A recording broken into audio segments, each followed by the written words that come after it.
Hello and welcome to my research fair presentation. My name is Nathan Bitzer, and my topic was the Cold War, and my title is The Cold War's Impact on the World.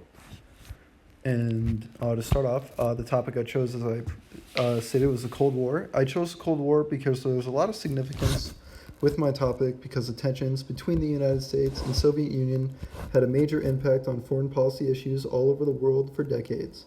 The major themes of my essay we're looking at of we the chosen pieces of writing can teach about the impact of the Cold War on modern policy, how the piece of writing perceived the impact on the United States,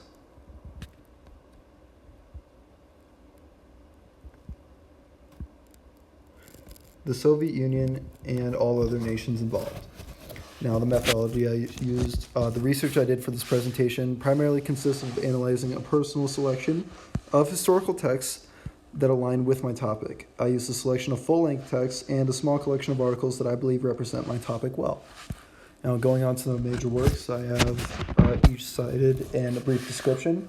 So the first one I chose was called The Cold War, History and Documents, written by Alan Winkler. And it's a collection of documents from first-hand accounts of the Cold War and involves diplomats and politicians from the Soviet Union, United States, and various other nations that had a connection. And it also includes documents written by everyday citizens that happen to be involved in some way. The next one I chose is The Iron Curtain, written by Patrick Wright. And this book describes how the term the Iron Curtain relates to the Cold War, as well as how the term originated, because it didn't just, wasn't invented at the time of the Cold War. It was a term that was used in the past. And the next piece of writing I chose was The Cold War, written by Taylor Downing and Jeremy Isaacs. This book offers a detailed description of life during the Cold War era with first-hand experiences from politicians and statesmen, as well as everyday individuals. What I loved about it was it was composed of documents from nations such as the Soviet Union and China, as well as documents from the United States that weren't originally available to the public. So it was stuff we definitely wouldn't have been taught in regular history classes, which I really enjoyed. And moving on to my other, on this page I had to move a few of my major works because it didn't fit. So the next one I chose is The Reagan Imprint, Ideas in American Foreign Policy from the Collapse of Communism to the War on Terror. And this doesn't solely involve the Cold War, but it's about Ronald Reagan's presidency and his handling of foreign policy. And I thought it did a really good job of explaining his role in the Cold War. And the book, like it mentioned, it does describe his decisions made in the Cold War, as well as other things he did that impacted conflicts throughout American history.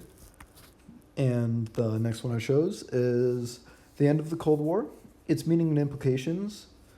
And this is a number of documents written by historical experts about what brought an end to the Cold War. And the last one I chose is Do Morals Matter? Presidents and Foreign Policy from FDR to Trump. And this is one of the textbooks that was assigned for this course. And it's a look at how a number of presidents handled issues in foreign policy and how morals can relate to a number of their decisions.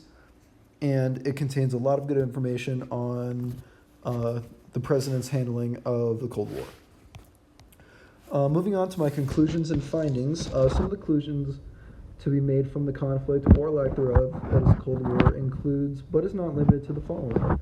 The feud between capitalism and communism that started this rivalry can be concluded as capitalism being the better system. I interpreted this because the Soviet Union has millions of impoverished citizens and tried to keep their citizens from leaving their borders for decades with the Berlin Wall.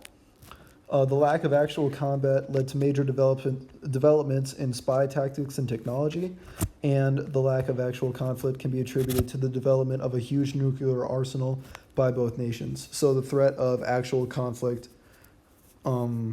implied death and destruction on a level that the world has never seen before. And in future research, this assignment will help me do research in the future in a number of ways. I now believe that I have more knowledge and ability to find what sources can be deemed as credible or not, and I also believe I'm able to look through the sources that I find to be credible more efficiently so I can use the information provided to my benefit in a more timely fashion. And that's really all I have for my presentation. Thank you very much.